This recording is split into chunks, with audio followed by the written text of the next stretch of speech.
What's happening, people? Back with another reaction, back with some more Jethro Tull, as well as a very vocal Luca. And we're returning to Songs from the Wood, 1977. Thank you again to Vera, including thank you to Vera for providing some insight on the previous tune, Jack in the Green, and indeed there were a couple others who mentioned it comes from, I think, an English folkloric tradition. And in that regard, I do wonder whether the next track in the playlist, Cup of Wonder, is something similar, a cup imbued with magical or transcendent qualities, a cup that perhaps bestows upon its wielder or those who use it some significant benefit or experience. So yes, I do wonder if we're working in a similar type of territory here. Either way, I will try to catch what I can lyrically, and we'll look forward to any comments people might have. But yes, on the surface of it, that's where my mind goes, to a cup which has cultural and maybe metaphysical qualities associated with it. Let's give it a listen. This is Jethro Tull. The tune is Cup of Wonder, and it's from the 1977 album, Songs from the Wood.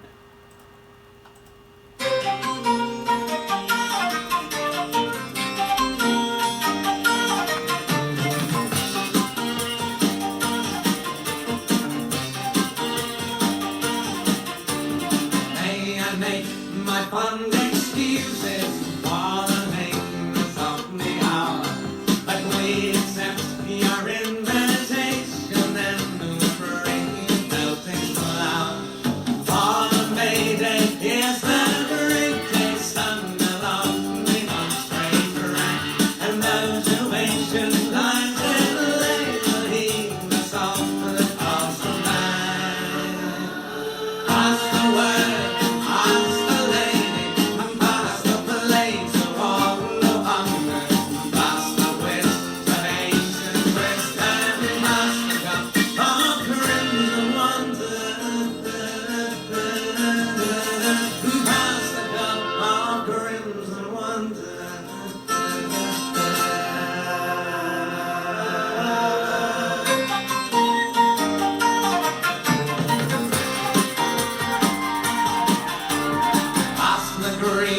Where he comes from, ask the cup and it fills with red.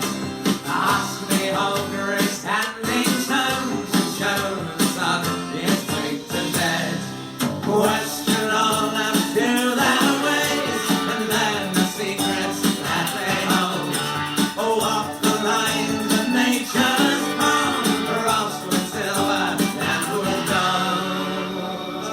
Pass the cup and pass the lady, and pass the blade to warm the hunger, and pass the wisdom, ancient wisdom, pass the cup of crimson wonder,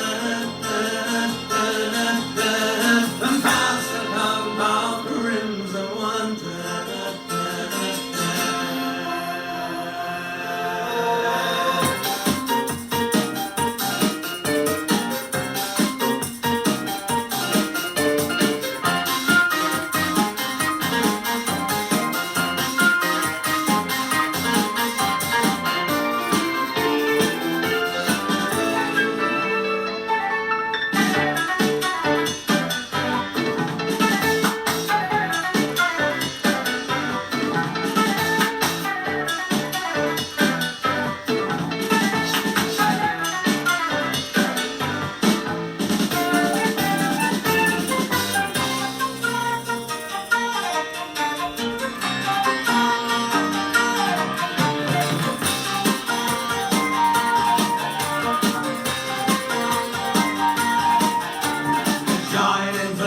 December stands a lie in August, welcome dawn. Stir the cup that's ever filling the will of the blood of all that's born. But the Mayday is the great day, sung along the whole strange rack, and those who ancient lives in the labor leave the song that calls them back. Pass the word, pass the lady,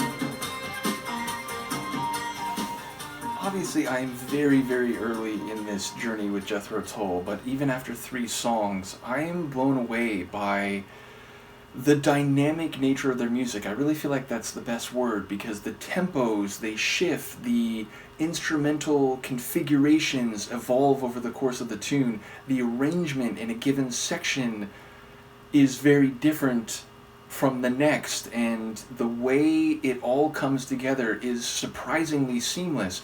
In fact, just in the last 24 hours, someone replied to a comment I made verbally in, I think, the first Jethro Tull reaction, maybe it was the last one, but I think it was the first one, when I said, like, wow, they really strike me as a band's band, a band with a lot of individual talent, but one with a sense for, how to bring it all together, and, using the strengths of the individual players to creatively craft something that is very textured and high quality. And that's, again, the feeling I have. Someone mentioned, like, oh, that's absolutely right, that's very much what they are. And I, again, have that feeling after this one. And sonically, it sort of had this, like, Middle Ages feel a little bit. Maybe the flute was a big part of that.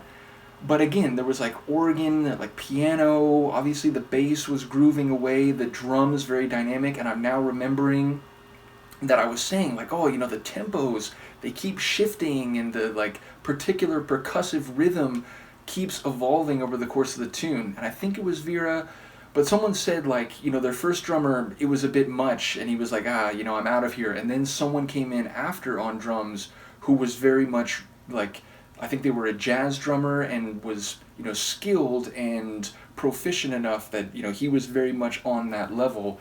So yes, the drums here, very dynamic, the tempo shifting, like vocals coming in, though again, like different instrumental configurations.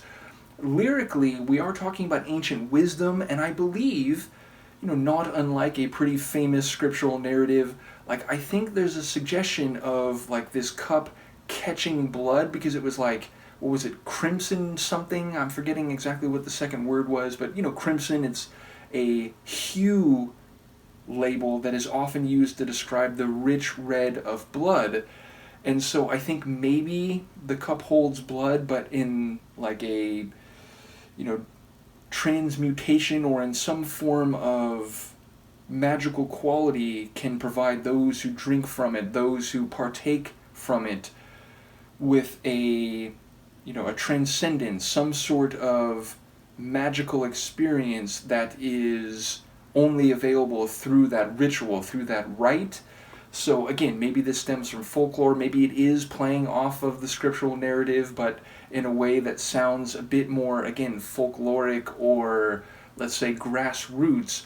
Nevertheless, I do enjoy the vocals, I enjoy the tidbits I caught from the lyrics, and I'll look forward to what Vera and any others of you have to say. And of course, as I keep explaining in these different deep dives, when I do these reactions, I just do them kind of in the room here, which is, historically how I've listened to music. I put on a record, I put on a CD, I let a song wash over me.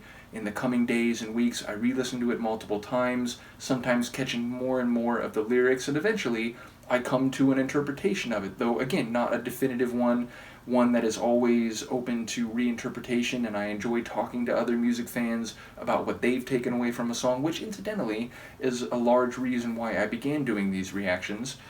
But yes, I look forward to what people have to say about this lyrically, thematically, but again, just another example of their sonic quality and skill and creativity. So yeah, another really cool tune from these guys. Let me know what you think, and I'll see you for the next one. Peace.